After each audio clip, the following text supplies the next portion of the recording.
डोंगरावर झाड, झाड कसं असतं, सरळ असतं. डोंगरावर जा की तू बी माझं फांद्यावर पानं, पानात घरटं, घरटं बघा कसं, पानात घरटं, घरट्यात पिल्लू.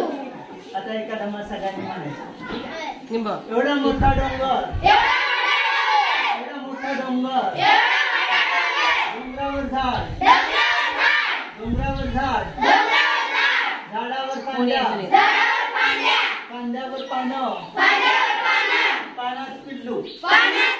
बरोबर? काय झालं, काय विचारलं? परत एकदा, एवढं मोठं झाड,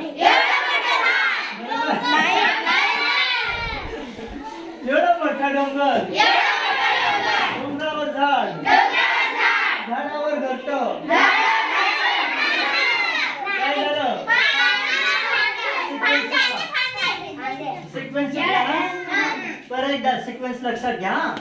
एवढा मोठा डोंगर, डोंगरावर झाड, झाडावर फांद्या, फांद्यावर पानं, पानात घरटं, करेक्ट. आलं? खूप छान केलं सगळ्यांनी. हा क्रम लक्षात ठेवायचा, ठीक आहे. यामध्ये जो क्रम आहे तो आपल्याला अभ्यासात खूप कामी येणार.